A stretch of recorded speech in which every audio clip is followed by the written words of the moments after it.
বিসমিল্লাহির রহমানির রহিম। নবম এবং দশম শ্রেণীর পদার্থবিজ্ঞান পঞ্চম অধ্যায় লেকচার 2। আজকের লেকচারে আমি বেশ কিছু গুরুত্বপূর্ণ প্রশ্ন পড়াবো, পাশাপাশি কিছু বোর্ড কোশ্চেন সলিউশন করাবো। আজকের ক্লাসটি পুরোপুরি দেখলে ইনশাল্লাহ পঞ্চম অধ্যায়ের তোমার বেশ কিছু সমস্যা সমাধান হবে। আজকের প্রথম কোশ্চেন আমি পড়াবো বল বৃদ্ধিকরণ নীতি কি এবং প্রমাণ করাবো F1/F2 is equal to A1/A2 সমান সমান R1/R2 এর হোল স্কোয়ার সমান সমান D2/D1 এর হোল স্কোয়ার। ভালো করে শোনো। পাত্রে আবদ্ধ কোনো তরলের ছোট পৃষ্ঠনে বল প্রয়োগ করলে বড় পৃষ্ঠনে এই বল বহুগুণে বৃদ্ধি পেতে পারে। একে বল বৃদ্ধিকরণ নীতি বলে। এখন এই বল বৃদ্ধিকরণের মূল নীতি অথবা সূত্র প্রমাণটা আমি তোমাকে শিখিয়ে দিচ্ছি। দেখো, আমি এখানে পাত্রে আবদ্ধ তরল নিলাম এবং এখানে একটা ছোট পিস্টন আছে এবং আরেকটা বড় পিস্টনে আছে। এবং দেখো, ছোট পিস্টনে আমি F1 বল প্রয়োগ করলাম এবং বড় পিস্টনে আমি F2 বল প্রয়োগ করলাম। আর ছোট পিস্টনের ক্ষেত্রফলকে আমি A1 ধরে নিলাম এবং এই বড় পিস্টনের ক্ষেত্রফলকে আমি A2 ধরে নিলাম। তাহলে এই কথাটা আমি এখন লেখায় লিখি। এই যে ধরি,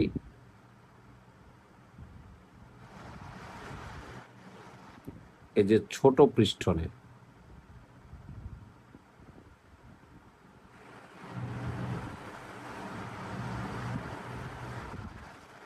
ক্ষেত্রফল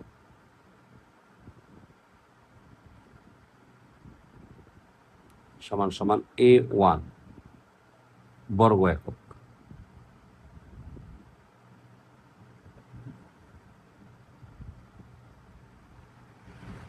এবং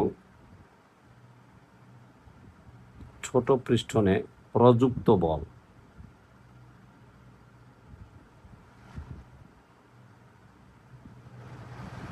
আমি ধরে নিলাম F1 নিউটন। এবার আমি আবার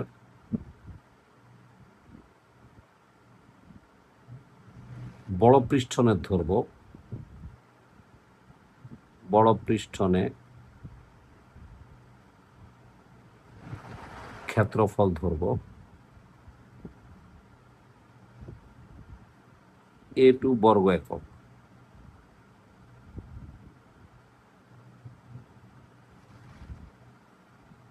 এবং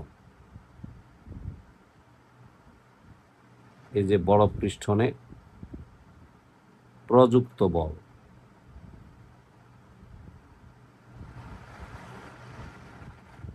আমি ধরব F2 নিউটন। আমরা কি জানি চাপ কাকে বলে? কোনো বস্তুর একক ক্ষেত্রফলের উপর লম্বভাবে প্রযুক্ত বলকে চাপ বলা হয়। তাহলে আমরা এখানে লিখতে পারি, আমরা জানি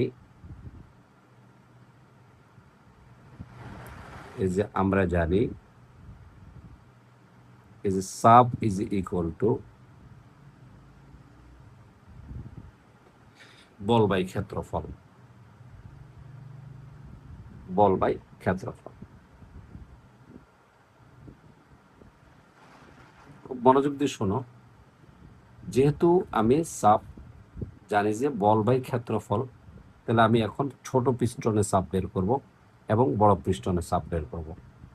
তাহলে সুতরাং এই যে ছোট পিস্টনে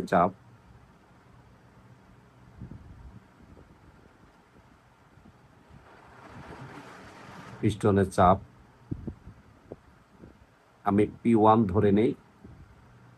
যেহেতু আমি বল ধরছি F1 এবং ক্ষেত্রফল ধরছি A1, তাহলে বল হবে F1 ডিভাইডেড বাই ক্ষেত্রফল হবে A1।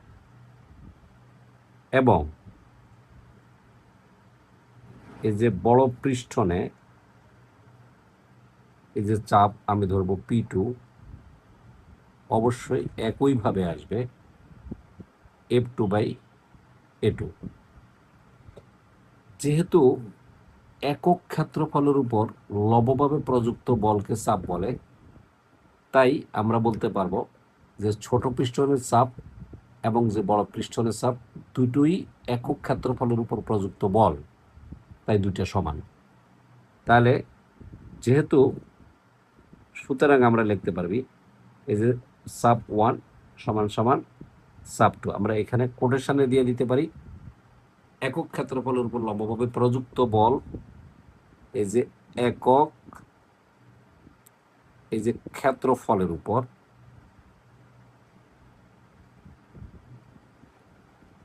এই যে প্রযুক্ত বল,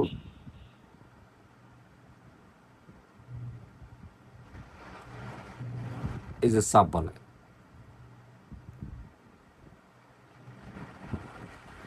তাহলে অবশ্যই P1 আর P2 সমান। তাহলে এখানে আমরা অবশ্যই কি লিখতে পারি, দেখো ভালো করে খেয়াল করো, যে F1/A1 সমান সমান F2/A2। এখন আমি যদি এই কর্নারটাকে একান্তরকরণ করে থাকি তাহলে কি দাঁড়াবে, যে F2/F1, খেয়াল করো F2-র সাথে A1 আছে, তাহলে ডেফিনেটলি A1টা নিচে যাবে। আর ভালো করে খেয়াল করো F1-এর সাথে এই যে দেখো F1 আমরা যদি কোণাকুণি গুণ করি তাহলে F1-এর সাথে A2 আছে, তাহলে F1 যেহেতু নিচে লিখলাম তাহলে A2 আমার উপরে আসবে। তাহলে আমরা প্রথম অংশটা প্রমাণ হয়ে গেল, F2/F1 is equal two A2/A1। এখন একটা জিনিস খেয়াল করো, এই যে ক্ষেত্রফলটা এটা কিন্তু এই যে সিলিন্ডারটা আছে এই সিলিন্ডারটা মুখটা কিন্তু দেখো বৃত্তাকার, এই যে বৃত্তাকার। যেহেতু বৃত্তাকার তাহলে আমরা বলতে পারবি যে এই যে A1 সমান সমান পাই এই যে R1 এর হোল স্কয়ার এবং এই যে A2 এই যেগুলো আমরা লিখতে পারি পাই R2 এর হোল স্কয়ার। এখন যদি আমরা এখানে বসাই তাহলে সুতরাং যে F2/F1 ইজ ইকুয়াল টু A2-র জায়গায় বসাবো আমি এই যে পাই এই যে R2 এর হোল স্কয়ার, এখানে বসাবো পাই এই যে R1 এর হোল স্কয়ার। নিশ্চয়ই আমার পাই কাটাকাটি চলে যায়, তাহলে থাকবে এই যে R2 বাই এই যে R1। আমি যেহেতু হোল স্কয়ার আছে হোল স্কয়ার দিতে পারি। এখন এটা হলো ব্যাসার্ধ, ব্যাসার্ধকে যদি আমি 2 দিয়ে গুণ করি তাহলে সেটা ব্যাসে কনভার্ট হয়ে যাবে। তাহলে 2 ইন্টু এই যে R2 ডিভাইডেড বাই 2 ইন্টু এই যে R1 এর যে হোল স্কয়ার আমরা দিতে পারি। ডেফিনেটলি আমি যদি কাটাকাটি দিই এই যে এটা 2R1 এটা হলো D2 আর এখানে হলো এই যে D1, দেখো এই যে হোল স্কয়ার ঠিকই আছে। তোমাকে আরেকটা কথা বলে দিই, এখানে আর মানে রেডিয়াস, RADIOUS রেডিয়াস, এটাকে আমরা ব্যাসার্ধ বলি। আর ডি মানে হলো ডায়ামিটার, DIAMETER ডায়ামিটার, এই জন্য আমরা এটাকে আমরা ব্যাস বলি। এই জন্য আমরা এটা হলো ব্যাসার্ধের হিসাব আর এটা হলো ব্যাসের হিসাব। তাহলে সুতরাং আমরা বল বৃদ্ধিকরণ নীতির যে গাণিতিক প্রতিপাদন সেখানে আমরা কি পাবো, এই যে F2/F1 ইজ ইকুয়াল টু দেখো A2/A1 আমরা লিখতে পারি সমান সমান আমরা এখানে লিখতে পারি যে R2 বাই এই যে R1 এর হোল স্কয়ার। এটা হলো যদি ব্যাসার্ধ দেওয়া থাকে তখন আমরা এটা ইউজ করব, আর যদি ব্যাস দেওয়া থাকে তাহলে আমরা লিখতে পারবো D2 বাই এই যে D1 এর হোল স্কয়ার। ডেফিনেটলি সূত্রটা প্রতিষ্ঠা হয়ে গেল। যেহেতু এটা এই যে আমি একটা এখানে চিত্র প্রেজেন্টেশন করলাম, এই চিত্রটি মূলত একটা বোর্ড কোশ্চেনেরই একটা চিত্র বা স্ট্যাম্প বা উদ্দীপক এখানে নেওয়া হয়েছে। এখানে আসলে একটা ঘতে যেটা চাওয়া হয় সেটাই বলি, ঘতে ওরা বলবে F2 এর মান কত। ঘতে বলবে, আমি যদি ঘ বলি, এই যে গ, F2 এর মান কত, এর মান এই যে কত। এখন দেখো, যদি সূত্র প্রমাণ হিসাবে আসে আমরা এটা দিতে পারবো 2 মার্কসের জন্য। বড় না, ছোট, সুন্দর এবং আসতে পারে, খুব ইম্পর্ট্যান্ট। আমি এগুলি করাচ্ছি এই কারণে, কারণ এখন আর গতানুগতিক ধারায় প্রশ্ন হবে না, একটু ব্যতিক্রম ধর্মী প্রশ্ন হবে, তাই এগুলি করে দিচ্ছি। এখন যদি আমার ঘতে যদি বলে F2 এর মান কত, তাহলে এখানে কি লিখবা, এই যে আমরা জানি, এই যে আমরা জানি, এটা একটা বোর্ড কোশ্চেনেরই একটা অংশ।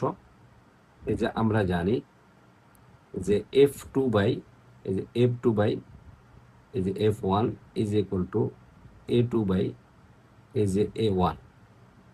তো এইখানে যদি আমরা তথ্য লিখি, দেখো এই যে ছোট পিস্টনের ক্ষেত্রফল দেওয়া আছে, এই যে ছোট পিস্টনের ক্ষেত্রফল, এই যে ক্ষেত্রফল ডেফিনেটলি A1 দেওয়া আছে তোমার কত, এই যে 4 সেন্টিমিটার স্কোয়ার, এই যে স্কোয়ার। এবং ছোট পিস্টনের যে বল দেওয়া আছে, এই যে বল যে দেওয়া আছে F1 ইজিকোটা দেওয়া আছে যে 120 নিউটন। এই যে বড় পৃষ্ঠন যেটা আছে, বড় পৃষ্ঠনের দেখো ক্ষেত্রফল দেওয়া আছে 100 সেন্টিমিটার। এই যে ক্ষেত্রফল A2 ইজ ইকুয়াল টু এই যে 100 সেন্টিমিটার। তাহলে আমাকে এই যে বড় পৃষ্ঠনের এই যে বল, এই যে F2 is equal two what. Of course আমরা যদি এখানে বসাই দিই, তাহলে F2টা থেকে যাবে, আর এখানে আসবে F1 120, এই যে 120 নিউটন আসবে, সমান সমান A1 A2 যেটা আছে, দেখো A2 হলো 100 সেন্টিমিটার স্কোয়ার, 100 সেন্টিমিটার স্কোয়ার। এখানে মিটার স্কোয়ার নেওয়ার দরকার নেই, যেহেতু ইউনিট একই রকম পাওয়া যাচ্ছে। তাহলে এখানে আসবে A2-র মান যেটা আছে 4, এই যে 4, এই যে centimetre square.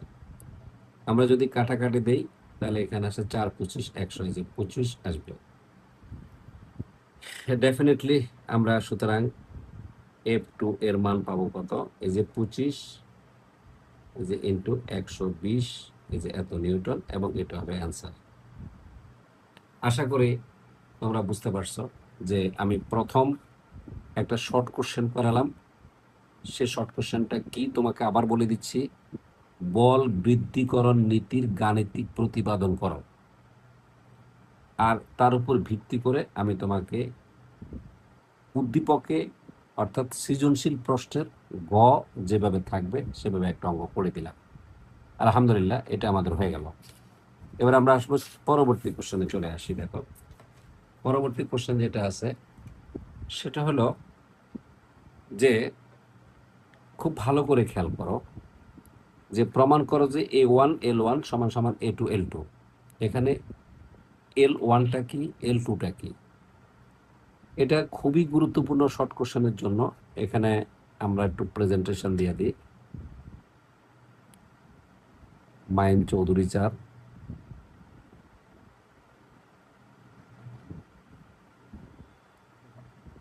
BSc honours,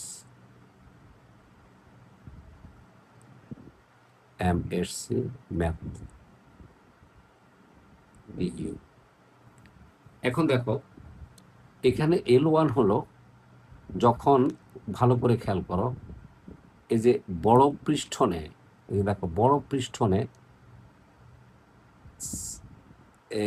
F1 বল প্রয়োগ করে এই পিস্টনটাকে L1 দূরত্ব নিচে নামানো হলো। সাপোজ মনে করো L1টা দেওয়া আছে, মনে করো 10 সেন্টিমিটার দেওয়া আছে, এটা নামানো হলো, ক্ষেত্রফল সব দেওয়া আছে। এখানে খেয়াল করে দেখো F2 বল প্রয়োগ কতটুকু হবে। তবে এই ক্ষেত্রে যে পিস্টনটা, বড় পিস্টনটা কিন্তু L2 উপরে উঠে গেল। এখন আমাকে প্রমাণ করতে হবে যে এই ছোট পিস্টনের ক্ষেত্রফল A1 ইন্টু L1, এই দুইটার গুণফল এই দুইটার গুণফলের সমান হবে।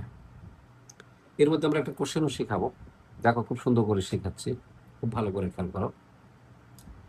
মূলত খুব ভালোভাবে খেয়াল করো যে এই যে পানিটুকু আছে, এই যে মাঝখানের যে পানিটুকু আছে, আমি যখন এই ছোট পিস্টনে এই বল প্রয়োগ করব এবং পিস্টনটা যখন এই অবস্থান থেকে নিচের অবস্থানে চলে আসবে, তখন এই অংশটুকু তরল, এই যে তরল পদার্থটা আছে, এই তরল পদার্থটা এসে এদিকে এসে এই সিলিন্ডারে প্রবেশ করবে।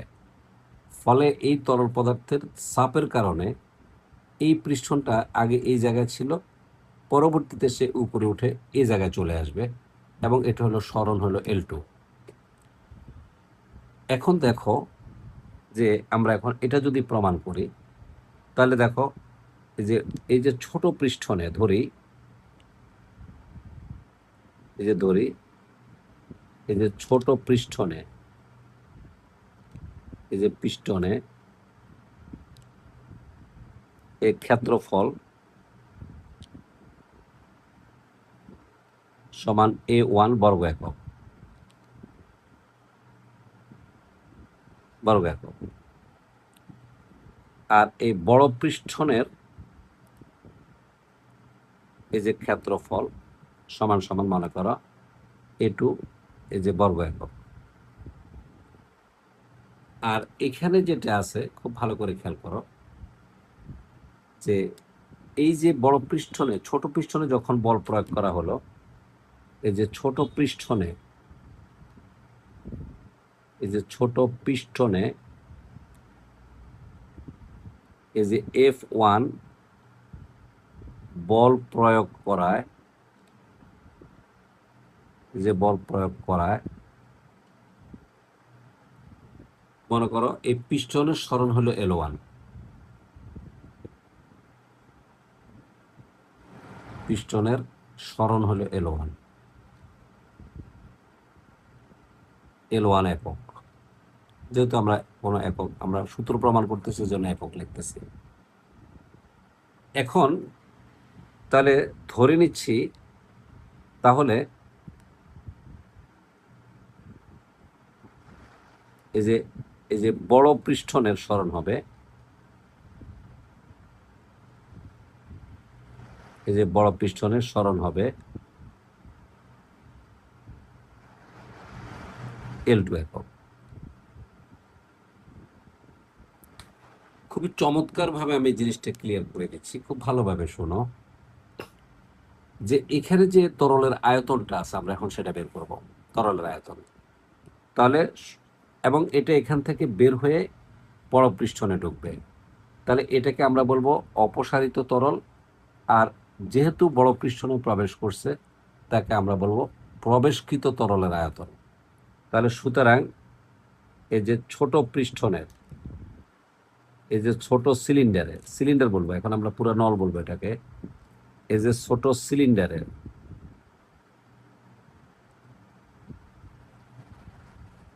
এই যে ছোট সিলিন্ডারের,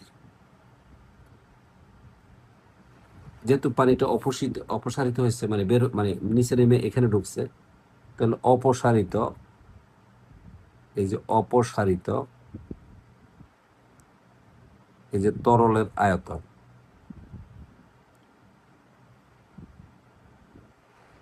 কার? তরলের। এই যে তরলের আয়তন কত হবে? ক্ষেত্রফল ইন্টু উচ্চতা। এই যে ক্ষেত্রফল ইন্টু এই যে উচ্চতা। তাহলে ক্ষেত্রফলটা আমরা কত পেলাম? ক্ষেত্রফল হলো A1 এবং উচ্চতা, অর্থাৎ এখান থেকে এখানে নামলো, অর্থাৎ উচ্চতা মানে এখানে সরণ বোঝানো হয়েছে, তাহলে এই যে L1। আবার আমরা যদি এখানে লিখি, আবার এই যে বড় পিস্টনে, বড় সিলিন্ডারে, এখানে পিস্টন লিখবো না, এখানে সিলিন্ডার লিখবো। এই সিলিন্ডারে প্রবেশকৃত মানে এখান থেকে এটা বের হয়েছে আর এটা বড় পিস্টনে কিন্তু প্রবেশ করছে, তাহলে আমরা বলবো যে এই সিলিন্ডারের এই যে প্রবেশকৃত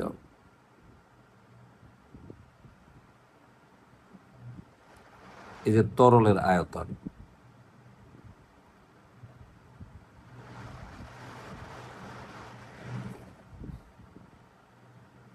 ডেফিনেটলি এটাকে আমরা বলতে পারবো ক্ষেত্রফল ইন্টু উচ্চতা। এই যে ক্ষেত্রফল ইন্টু যে উচ্চতা, তাহলে এখানে নিশ্চয়ই আমরা পেলাম ক্ষেত্রফল হলো A2, যেহেতু এটা বড় পিস্টন, এবং যেহেতু উচ্চতা L2 উপরে উঠে গেল, L2টা ছোট হবে L2।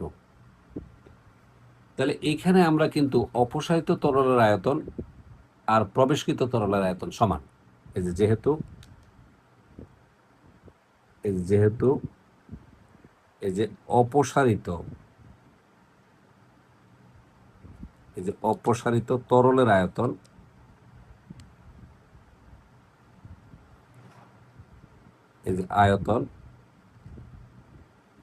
সমান সমান প্রবেশকৃত তরলের আয়তন, কোথায়? বড় পৃষ্ঠনে। এই যে তরলের আয়তন, তাহলে ডেফিনেটলি আমরা এখানে লিখতে পারবো, এখানে কত পাইছি? A1L1, দেখো A1L1 সমান সমান এই যে A2L2। নিশ্চয়ই তুমি বুঝতে পারছো, আমাদের কিন্তু এখন এই প্রমাণটা হয়ে গেল ডেফিনেটলি। এখন সৃজনশীল প্রশ্নে কিভাবে আসতে পারে সেটা আমাদেরকে বের করতে হবে। এখানে সৃজনশীলের দুইটা প্রশ্ন আমি করে দিব, যে উভয় পক্ষে কাজের পরিমাণ সমান হবে কিনা, পাশাপাশি F2 এর মান কত, এটা আসতে পারে, আবার এটাও আসতে পারে L2 এর মান কত। তাহলে আমি যদি ঘতে লিখি, এই যে ঘতে লিখি, ঘয়ের একে লিখি, দুইভাবে আসতে পারে। এই যে F2 এর মান কত, এই যে এর মান কত। তো এখানে আমি আর সাইড নোট দেব না, অঙ্ক দুইটা করে দিব, সাইড নোট তোমরা নিজেরা লিখে নিতে পারবে। আবার এই ঘতে 2 নম্বরে আসতে পারে, এই যে 2 নম্বরে আসতে পারে এই যে L2, এই যে এর মান কত। তাহলে আমরা যদি উত্তরপত্র লিখি, তাহলে কি আসবে? এই যে 1 নম্বর উত্তরটা আসবে, এই যে আমরা জানি,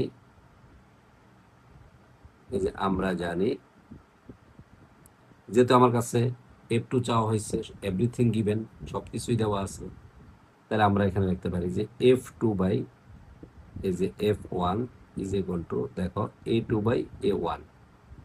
তুমি সাইড নোটটা লিখে নিবে, যেহেতু আমি এই পাশ দিয়ে আরেকটা অঙ্ক করাবো, তুমি সাইড নোটটা এভাবে দাগ দিয়ে বাংলা লিখে তারপর লিখতে হবে। যদি বাংলা লেখাটা না লেখো তাহলে তোমাকে নাম্বার দিবে না, তোমাকে নাম্বার কমিয়ে দিবে, এমনকি শূন্য দিতে পারে।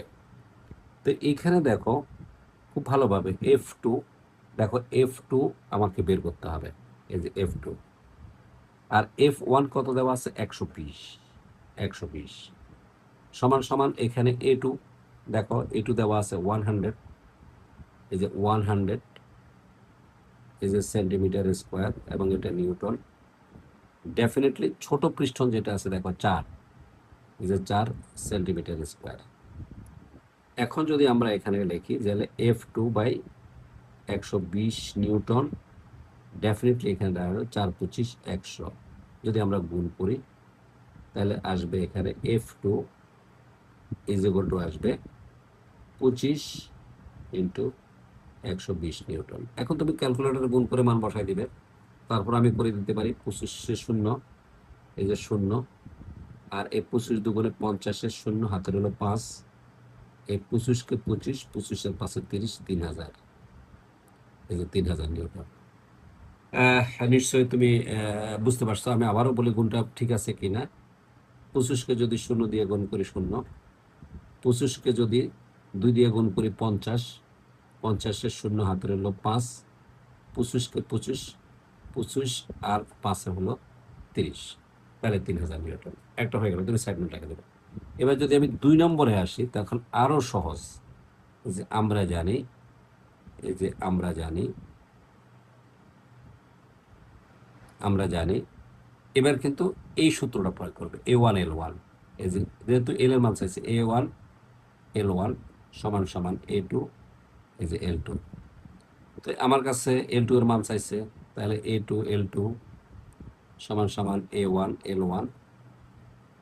তাহলে আমার কাছে এল টু চাওয়া হয়েছে, তাহলে A one into L one divided by A two. এখন যদি আমরা এখানে বসাই, দেখো এল টু, তাহলে এ ওয়ানের মান, ডেফিনেটলি এ ওয়ানের মান দেওয়া আছে 4, এই যে 4 ইন্টু, দেখো এল ওয়ান দেওয়া আছে, দেখো 10 সেন্টিমিটার, এই যে 10 সেন্টিমিটার। ডেফিনেটলি এখানে কিন্তু সেন্টিমিটার স্কোয়ার আছে, আমি এই যে সেন্টিমিটার স্কোয়ার আছে, পাশাপাশি এখানে যে এ টু আছে, দেখো এ টু আছে 100 সেন্টিমিটার স্কোয়ার, এই যে 100 সেন্টিমিটার স্কোয়ার, 100 সেন্টিমিটার স্কোয়ার। তাহলে অফকোর্স এখানে যদি কাটাকাটি দিই, তাহলে 10/4 25 125, ডেফিনেটলি সেন্টিমিটার সেন্টিমিটার কাটা, তাহলে সেন্টিমিটার থাকবে। যদি এটা কাটা দিই, তাহলে 5 দুগুণে 10, 5 5 25, 4 5 20, 0.4, এই যে 0.4 সেন্টিমিটার। এটা উত্তর হয়ে গেল। তার মানে 0.4 সেন্টিমিটার এটা উপরে উঠবে। তাহলে দেখো, আমি তোমাকে প্রথমে সূত্র প্রমাণ দেখালাম, এবং সূত্র প্রমাণের পর বোর্ডে কিভাবে আসে সেটা তোমাকে দেখালাম। এগুলি সবই বোর্ড কোশ্চেন। ডেফিনেটলি আমি এখন চলে আসি কিছু বোর্ড কোশ্চেনে চলে আসি, যেটা তোমার কাছে অনেক ভালো লাগবে। দেখো, আমি বোর্ড কোশ্চেন নিয়ে আসছি এখানে, তোমার কাছে ভালো লাগবে। বোর্ড কোশ্চেনগুলো আমরা ফিল আপ করে দিই। এই যে বোর্ড কোশ্চেনগুলো ফিল আপ করে দিলাম। দেখো, এবার আমরা আস্তে আস্তে সলিউশন করি। বিসমিল্লাহির রহমানির রহিম। ঢাকা বোর্ড 2024 সালে যে কোশ্চেনটা আসছে, সেই কোশ্চেনটাই আমি তোমাকে আগে করাচ্ছি। বলছে, মিনা তার ছোট ভাইয়ের সাথে একটি পুকুরের পাড়ে বসেছিল। তার ভাইয়ের কাছে 200 গ্রাম ভর এবং 250 সেন্টিমিটার কিউব আয়তনের একটি বল ছিল। হঠাৎ বলটি পুকুরের পানিতে পড়ে গেল। পুকুরটির পানির গভীরতা 3 মিটার এবং ঘনত্ব হলো 1000 কেজি মিটার পার কিউব, মানে পুকুরের পানির। বলছে ওই স্থানে অভিজ্ঞতা 9.8। এখানে ক খ আমরা করাবো না, কারণ এটা আমাদের না, এটা হলো সহজ হিসাব। এবার হলো গ। এ দেখো, পুকুরটির তলদেশের চাপ নির্ণয় করো। তো পুকুরের তলদেশের চাপ যদি আমরা নির্ণয় করি, একেবারে সহজ। এই যে গ, এটা হলো ঢাকা বোর্ড,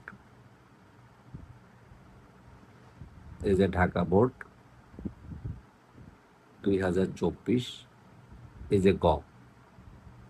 আমরা জানি, আমি কিন্তু সাইডে ইউনিট লিখবো না, তোমরা ইউনিটগুলো লিখে নিও। এই যে আমরা জানি, এই যে পি ইজ ইকুয়াল টু, এই যে এইচ, এই যে রো জি। যেহেতু এটা পানি পুকুরের তলদেশে, তাহলে পুকুরের গভীরতা বলছে 3 মিটার, তাহলে আমার এইচ কিন্তু 3 মিটার। আর এখানে যে দেওয়া আছে, দেখো 1000, ডেফিনেটলি এই যে এই বিশেষ করে এই ঘনত্ব হলো 1000 KG metre per cube rho, আর জি হলো 9.8। আমার মনে হয় এইচ এর সহজ অঙ্ক আর নাই। তার মানে এই যে এইচ এর মান হলো 2 মিটার ইন্টু ঘনত্ব হলো 1000 KG metre per cube, 1000 KG metre per cube, এবং 9.8 মিটার পার সেকেন্ড স্কোয়ার। এখন যদি আমরা এটাকে গুণ করি, তাহলে এখানে আসে কত বলো দেখি। গুণ করলে আসে 9 দুগুণে 18, 9 দুগুণে 18, 19.6। এই যে 19.6 ইন্টু 1000, এই যে kg metre per cube into metre into second per 2 into metre into metre second per 2। Definitely এটাকে আমরা যদি গুণ করি, তাহলে আসে কত? 19,600। এই 19,000, এই যে 600, এই যে এত, যেহেতু চাপের একক প্যাসকেল, এই যে এত প্যাসকেল। আমার মনে হয় একেবারে সহজ অঙ্ক, খুব সহজ আসছে ঢাকা বোর্ডে। পরের অঙ্কটা দেখো, বলটি পানিতে ডুবে যাবে কিনা। এই যে অঙ্কটা আছে, এটা দুইটা নিয়মে আমি তোমাকে করে দিচ্ছি। একটা ঘনত্ব দিয়ে করে দিচ্ছি, আর আরেকটা হলো আমি প্লবতা দিয়ে করে দিচ্ছি। তোমার কাছে যে নিয়মটা ভালো লাগবে তুমি সে নিয়মটাই এখানে করার চেষ্টা করবে। তো আমি এখানে প্রথমে এই যে প্রথম নিয়ম প্রথম নিয়ম নিয়ম তোমার কাছে যেটা ভালো লাগবে সেটা করবা। তো এই ক্ষেত্রে আমরা আগে সবকিছু বের করে নিতে হবে, বলের সবকিছু বের করে নিতে হবে, বলের ঘনত্ব বের করতে হবে। আর পানির ঘনত্ব তো আমার দেওয়াই আছে। এখানে যে বল আছে দেখো, এই যে বলের দেখো ভর দেওয়া আছে, এই যে এত গ্রাম ভরের, তাহলে বরের ভর এটাকে এম ধরি সমান সমান এই যে 200 গ্রাম। তো 200 গ্রাম দিয়ে হবে না, কারণ গ্রামকে আমার এসআই সিস্টেমে নিতে হবে, সিস্টেম অফ ইন্টারন্যাশনাল, অর্থাৎ কেজিতে নিতে হবে। তাহলে আমি যদি 1000 দিয়ে এটাকে ভাগ করি তাহলে 200/1000 এখন কেজি হয়ে গেল। এখানে একটা শূন্য আমি বেশি লিখে ফেলছি, তাহলে সমান সমান পয়েন্ট সম্ভবত 2 কেজি। এটা আমরা ভর পেলাম। এবার আয়তন দেওয়া আছে 250 সেন্টিমিটার কিউব, সেন্টিমিটার কিউব দিয়ে অঙ্কটা হবে না। এবার আসো বলের এই যে আয়তন, এই যে বলের আয়তন, এখানে ভি সমান সমান 250 এই যে সেন্টিমিটার কিউব। সেন্টিমিটার কিউবকে আমার মিটার কিউবে নিতে হবে। তাহলে এই যে 250 ডিভাইডেড বাই, যেহেতু সেন্টিমিটার কিউব 100 সেন্টিমিটার 1 মিটার হয়, যেহেতু কিউব আছে তাহলে তিনটে 100 দিয়ে গুণ করতে হবে। এই যে 100 ইন্টু এই যে 100, আমরা যদি এখানে একটা কেটে দেই এটা হয়, তাহলে এবার কিন্তু মিটার কিউব হয়ে গেল। তো ডেফিনেটলি যদি আমরা এখানে লিখি, পয়েন্ট করি 1 2 3 4 5টা, তাহলে এইভাবে আসতে পারে 25 ইন্টু এই যে 10⁻⁻5, এই যে এত মিটার কিউব। যদি পয়েন্ট দিয়ে অর্থাৎ বৈজ্ঞানিক সংখ্যা আনতে চাও তাও কোনো সমস্যা নাই, এভাবে রেখে দিলেও সমস্যা নাই। বৈজ্ঞানিক সংখ্যা যদি দশমিকটা এখানে আনো তাহলে এখানে আরো কমে যাবে, তাহলে 2 পয়েন্ট যদি 5 লেখো তাহলে লিখতে হবে 10⁻⁻4 এই যে মিটার কিউব। তাহলে সুতরাং এই যে বলের যে ঘনত্বটা হবে, এই যে বলের ঘনত্ব, এই যে বলের ঘনত্ব, এই যে রো বল, বল এটাই থাক, বলের ঘনত্ব আমরা পেলাম ভর বাই আয়তন, এই যে m/v। ডেফিনেটলি m/v যদি আমি লিখি তাহলে এখানে আসে 0.2 ইন্টু এটা দিয়ে ভাগ করি 2.5 ইন্টু 10⁻⁻4।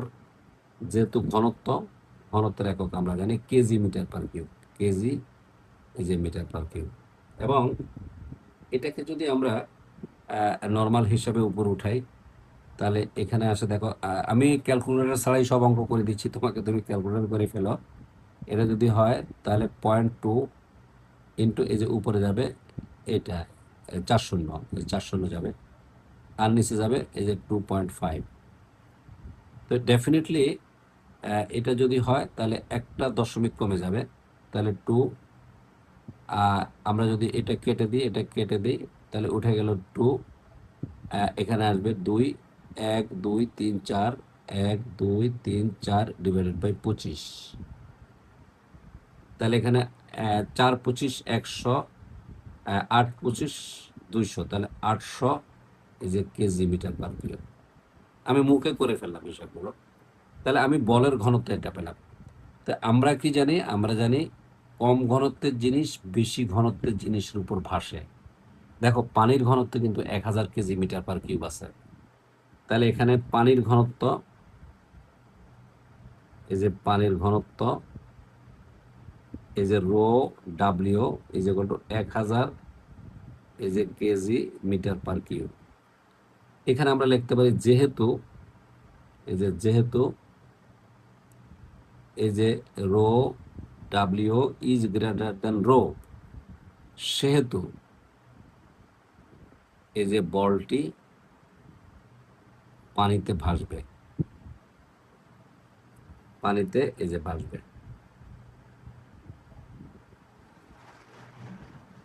নিশ্চয় তুমি বুঝতে পারছো, এটা হলো একটা নিয়ম। এটা তুমি করলে দেখো, এতটুকু করলে তুমি 4 মার্কস পেয়ে যাবা, খুব ছোট খুব সুন্দর। একদম একটা মার্কসও কাটার কোনো সুযোগ নেই তুমি যদি ইউনিটগুলি ঠিকঠাক করে লিখতে পারো। প্রশ্ন হলো এটা আরেকটা নিয়মে করা যায়, সে নিয়মটা আমি তোমাকে দেখা দিচ্ছি। এটাকে এখানে রাখি, আরেকটা নিয়মটা দেখানোর জন্য আমি আরেকটা কাগজ নেই এবং সেখানে তোমাকে আমি আরেকটা নিয়ম দেখা দিচ্ছি, তোমার কাছে অনেক ভালো লাগবে। দেখে আরেকটা নিয়ম দেখা দিচ্ছি, সেটা হলো এরকম, ভালো করে খেয়াল করো। এই জিনিসটা আরেকটা নিয়ম দেখা দিচ্ছি, এই যে বিকল্প পদ্ধতি।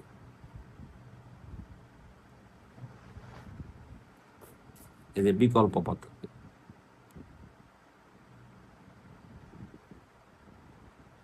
এই যে পদ্ধতি, এখানে বলের আগে ওজনটা বের করে নিবে। এই যে যে এখানে এই যে বলের ভর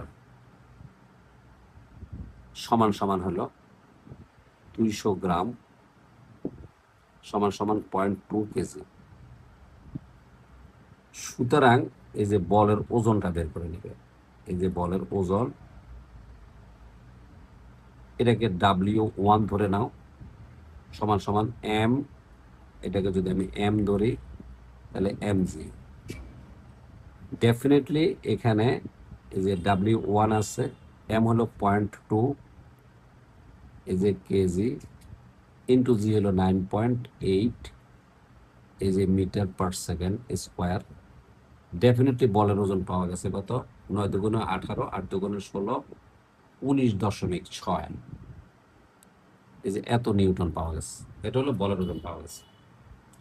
এখন আমি বের করব প্লবতা। তাহলে এখন এই যে আবার এই যে আমরা জানি, এই যে আমরা জানি প্লবতা, এই যে প্লবতা F is equal to V is A rho into G. এখানে ভি দ্বারা কি বোঝানো হয়? ভি দ্বারা বোঝানো হবে বলের আয়তনকে বোঝানো হবে, আর এই রো দ্বারা পানির ঘনত্বকে বোঝানো হবে, এবং জি দ্বারা অভিকর্ষজ ত্বরণকে বোঝানো হবে। তাহলে দেখো এই যে ভি যেটা আছে, এই যে ভি যেটা আছে, যে বলের এই যে আয়তন, অবশ্যই দেখো স্টেম কিংবা উদ্দীপকে কিন্তু দেওয়া আছে। আমরা যদি এখানে এটা তুলে ফেলি, তা দেখো স্টেমে দেওয়া আছে বলের আয়তন দেওয়া আছে যে 250 সেন্টিমিটার কিউব। তাহলে 250 সেন্টিমিটার কিউব, 250 সেন্টিমিটার কিউব। নিশ্চয়ই তোমাদের মনে আছে, এটাকে যখন আমি মিটার কিউব করছি তাহলে 3টে 100 দিয়ে ভাগ করছি, তাহলে কত আসছিল? 2.5। মনে আছে কিনা দেখো, এখানে লেখাও আছে 2.5 ইন্টু 10⁻⁴। এই যে এবার মিটার কিউব চলে আসছে। তাহলে এটা আমি পেলাম এই যে ভি, আর পানির কিন্তু দেওয়াই আছে। তাহলে এখন আমরা এখানে লিখতে পারি এই যে 2.5 ইন্টু 10⁻⁻⁴, এই যে মিটার কিউব, এটা হলো বলের আয়তন, ইন্টু রো, রো কিন্তু পানির ঘনত্ব, এই যে 1000 কেজি মিটার পার কিউব, আর এটা হলো 9.8, এই যে 9.8 মিটার পার সেকেন্ড স্কোয়ার। এখন এটাকে যদি আমরা গুণ করি, এখানে এই 3টা 4টা শূন্য, 1টা 2টা 3টা 3টা শূন্য আছে, তাহলে একটা শূন্য থেকে যায়। তার মানে এখানে যদি আমি 25 লিখি, দেখো 25 লিখি, তাহলে এখানে আসবে 10, ইন্টু যদি এটাকে ভাঙাই তাহলে 1 বাই এই যে 1000, আমি ক্যালকুলেটর ছাড়াই অঙ্ক করে ফেলতে পারি। এই যে 1000 ইন্টু এই যে 9.8, যেহেতু এটা বল তাহলে টোটাল আসবে নিউটন। দেখো 1 2 3, 1 2 3, ডেফিনেটলি আমার চলে আসলো, এখানে আসলো। এই যে 25কে যদি আমি 9.8 দিয়ে গুণ করি, এই যে 25 ইন্টু 9.8 ডিভাইডেড বাই 10।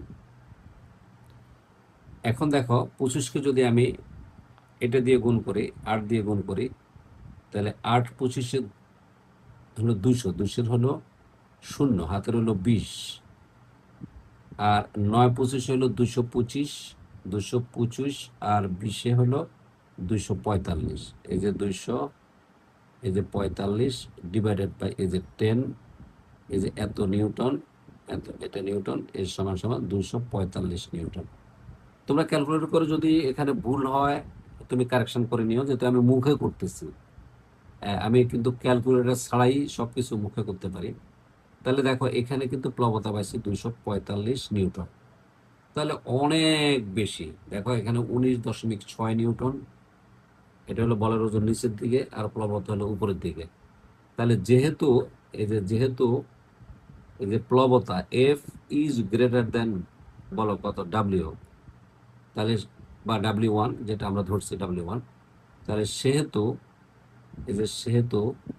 এই যে বলটি এই যে পানিতে এই যে ভাসবে। এখন দেখো আমি দুইটা প্রসেসে দেখালাম, তোমাকে যেটা ভালো লাগে তুমি সেটা করবা, যে এটা একটা প্রসেস এবং এটা একটা প্রসেস। এটা হলো প্লবতা দিয়ে আর এটা হলো ঘনত্ব দিয়ে।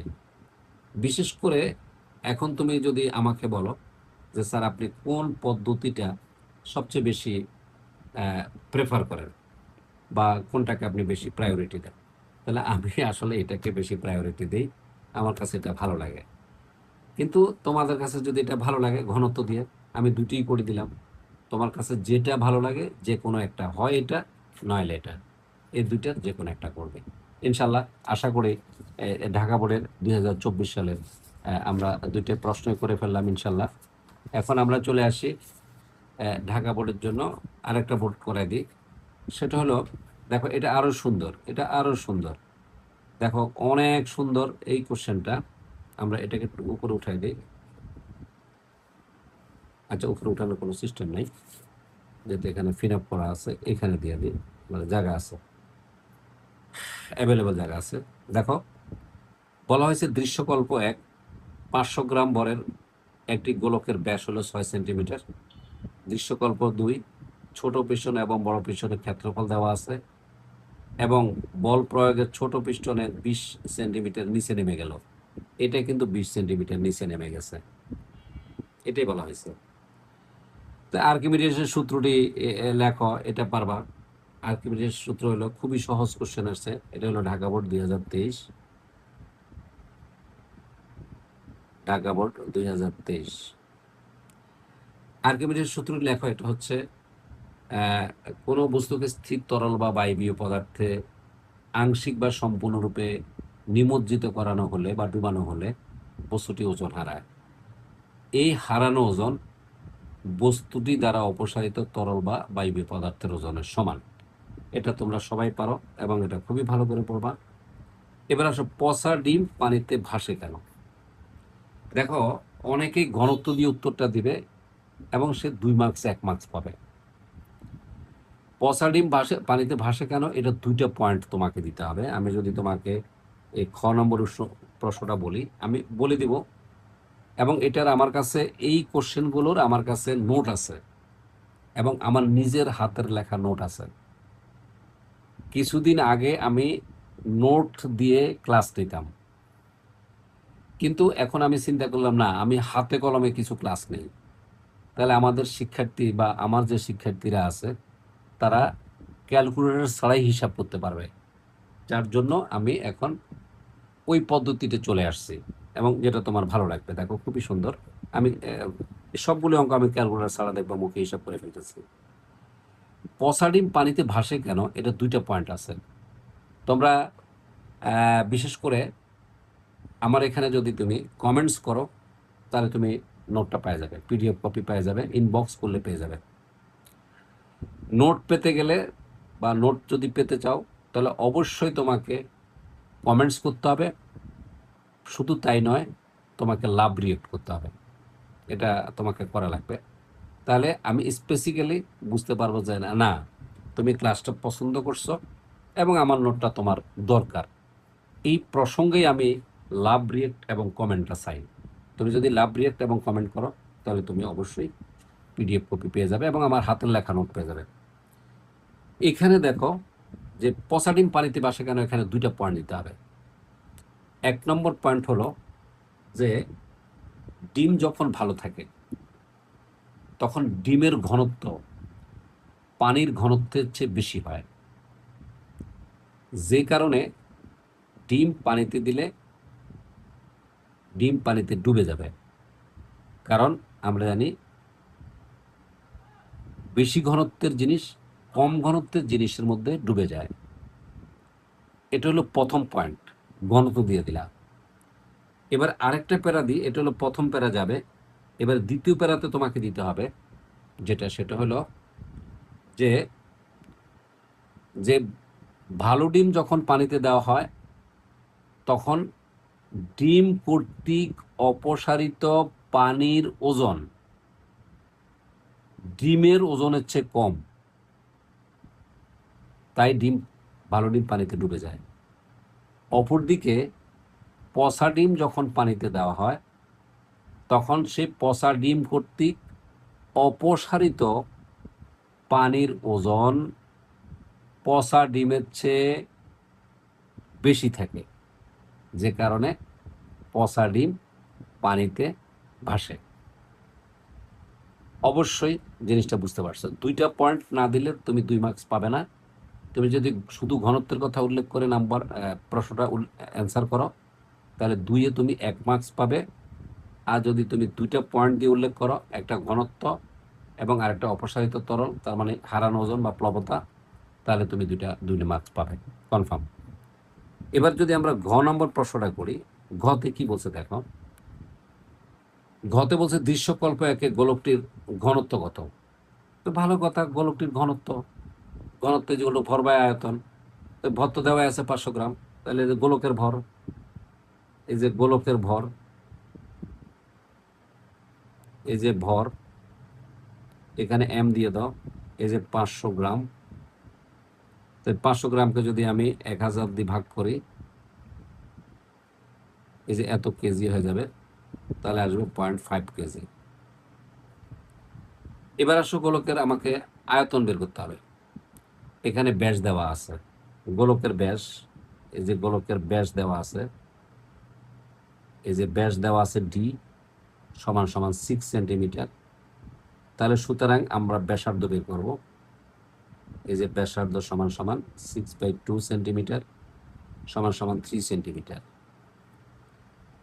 অবশ্যই আমরা আয়তন বের করব। সুতরাং এই যে গোলকের আয়তন, তোমরা অবশ্যই গোলকের আয়তন জানো, ডেফিনেটলি জানো।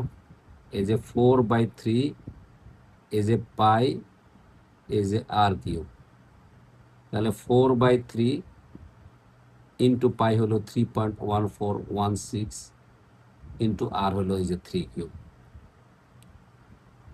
এটা আমরা মুখেও করতে পারি। দেখো, একটা 3 কাটাকাটি দিলে এখানে 9 থাকে, তাহলে 4 নং 36, যে 4 নং 36 ইন্টু এ 3.14 এই যে 16 হয়।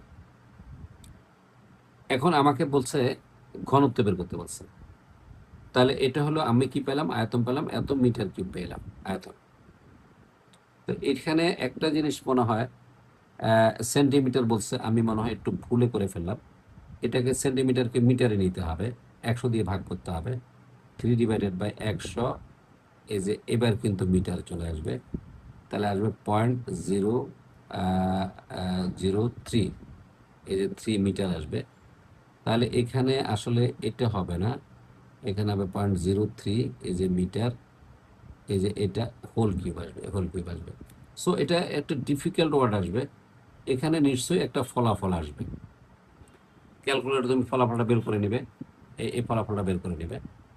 তাহলে সুতরাং আমরা এখানে একটা রেজাল্ট আসবে, যেহেতু এখানে দশমিক আছে, এটা মুখে আসলে হবে না, মুখে করতে গেলে অনেক ভুল হবে।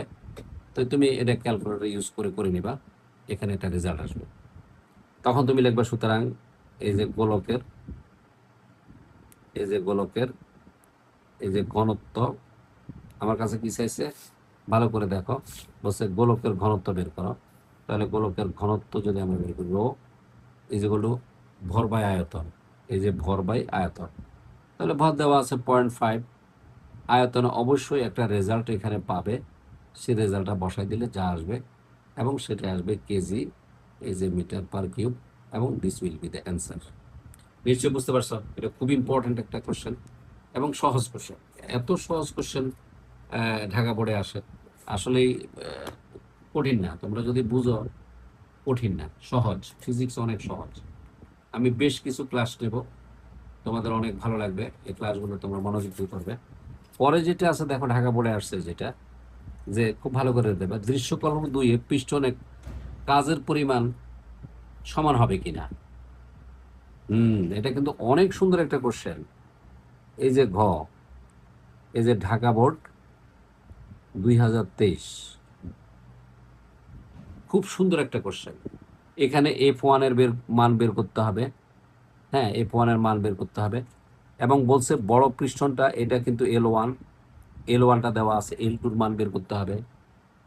তাহলে আমরা বের করি, দেখো এই যে ক, এই যে আমরা জানি কিভাবে করবো, আমি সেটা শিখে দিচ্ছি। যে আমরা জানি, এই যে আমরা জানি F2/F1 is equal two A2/ এই যে A1। তাহলে ডেফিনেটলি দেখো F2 দেওয়া আছে, বের করতে হবে F2। দেখো F1 দেওয়া আছে 100 নিউটন,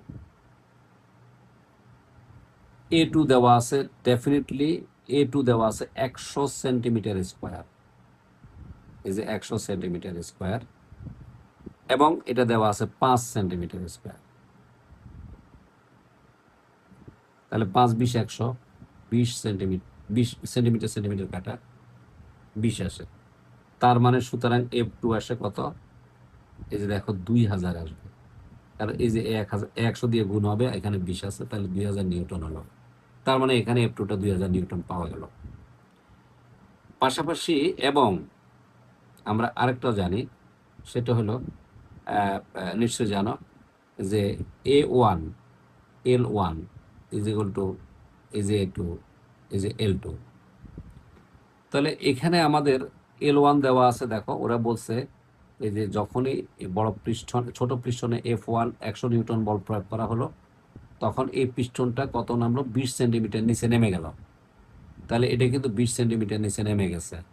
তাহলে A1টা আমার দেওয়া আছে, নিশ্চয়ই A1টা আমার দেওয়া আছে কত, এই যে 5 সেন্টিমিটার। তাহলে দেখো এখানে আমরা বসাতে পারি যে 5 সেন্টিমিটার, এই যে সেন্টিমিটার, ইন্টু L1 দেওয়া আছে, এই যে দেখো 20 সেন্টিমিটার। অফকোর্স দেখো A2 অবশ্যই আমাকে দেওয়া থাকবে, এই যে 100 সেন্টিমিটার স্কোয়ার, এই যে 100 সেন্টিমিটার স্কোয়ার, এই যে ইন্টু L2। তাহলে আমরা যদি এখানে 5 20 100, এই যে এখানে 100 সেন্টিমিটার সেন্টিমিটার যদি কাটা দিই, তাহলে থাকে 100 সেন্টিমিটার, আর এখানে থাকে 100 সেন্টিমিটার, 100 সেন্টিমিটার ইন্টু এই যে L2। তাহলে সমান সমান, সুতরাং এই যে L2 ইজ ইকুয়াল টু আসে এই যে 1 সেন্টিমিটার আসে। তাহলে দেখো ছোট পিস্টনটা যখন 20 সেন্টিমিটার নিচে নেমে গেল, এই বড় পিস্টনটা মাত্র 1 সেন্টিমিটার উপরে উঠল। এখন আমি কাজ বের করব, বলছে এই যে কাজের পরিমাণ সমান হয় কিনা। তাহলে সুতরাং ছোট পিস্টনে কাজ, সুতরাং এই যে ছোট পিস্টনে কাজ, এই যে ছোট পিস্টনে কাজের পরিমাণ বা কৃত কাজে লেখা, এই যে কৃত কাজ, দেখো W1 কাজ ইজ ইকুয়াল টু কি, বল ইন্টু সরণ। তাহলে ছোট পিস্টনে বল হলো কত, F1, এই যে F1 ইন্টু সরণ হলো কত, L1। তাহলে কত পাইলে, বল হলো তোমার 100 নিউটন, আর L1 পাওয়া গেল কত, 20, এই যে 20। এটা যেহেতু নিউটন আছে, এবার কিন্তু আমরা একটু ভেজালে পড়ে যাব। এই 20 সেন্টিমিটার দিয়ে হবে না, এবার কিন্তু এটাকে 100 দিয়ে ভাগ করে দিতে হবে। এই যে 100 দিয়ে ভাগ করতে হবে, কারণ এটারে মিটারে নিতে হবে, নাহলে অঙ্ক হবে না। তাহলে ডেফিনেটলি এই 100 আর 100 কাটা, 100 100 কাটা, তাহলে আসলে এই যে 20 নিউটন মিটার সমান সমান 20 জুল পাওয়া গেল। এবার আসবো এই যে বড় পৃষ্ঠনে, এই যে বড় পৃষ্ঠনে, এই যে বড় পৃষ্ঠনে, এই যে কৃত কাজ, বড় পৃষ্ঠনে কৃত কাজ আমাদের প্রায় 1 ঘন্টা হয়ে গেল। এই যে কৃত কাজ, এখানে W2 ইজ ইকুয়াল টু আসবে আবার F2 ইন্টু L2, এই যে L2 বল ইন্টু সরণ। তাহলে দেখো খুব সহজ, F2টা কত পাওয়া গেল, আমরা কিছুক্ষণ আগে F2 পাইছি 2000, নিশ্চয় মনে আছে যে 2000 নিউটন, এই যে 2000 নিউটন পেয়ে গেলাম, এবং এটা পেলাম 1 সেন্টিমিটার। 1 সেন্টিমিটারকে তো হবে না, 1কে 100 দিয়ে ভাগ করতে হবে, এই যে 100 এবার কিন্তু মিটার হয়ে গেল। তাহলে দেখো এই যে 1 কাটা, এই যে 0 কাটা সমান সমান 20 নিউটন মিটার, এর সমান সমান 20 জুল। দেখো এই যে উভয় পাশে কাজের পরিমাণ আমি সমান পেয়ে গেলাম, সুতরাং আমি পেলাম W1 সমান সমান W2। তার মানে সুতরাং এবার তুমি ফিনিশিং দিবা, অতএব অতএব যে বড় পৃষ্ঠন এবং ছোট পৃষ্ঠন বা বড় সিলিন্ডার এবং ছোট সিলিন্ডার, যেটাই লেখো কোনো অসুবিধা নাই, উভয় সিলিন্ডারে কাজের পরিমাণ সমান হবে। আবার এরকমও আসতে পারে শক্তি সংরক্ষণশীলতার নীতি মেনে চলে কিনা, হ্যাঁ মেনে চলে, কারণ কাজকে এক ধরনের শক্তি বলা হয়, এই যে শক্তি বলা হয়। তখন তুমি যদি শক্তি সংরক্ষণশীলতার নীতি বলে, তখন এই ডাব্লিউ জায়গায় তুমি ই লিখবা, E1, আর এই জায়গায় তুমি এই যে E2 লিখবা। যদি বলে যে শক্তি সংরক্ষণশীলতার নীতিকে মেনে চলে কিনা, হ্যাঁ এটা শক্তি সংরক্ষণশীলতার নীতিকে মেনে চলে, কারণ দুই পাশে কাজের পরিমাণ সমান পাওয়া গেছে। আলহামদুলিল্লাহ আমাদের প্রায় 1 ঘন্টার মতো ক্লাস হয়ে গেল, প্রায় 56 মিনিট 15 সেকেন্ড ক্লাস হয়ে গেল।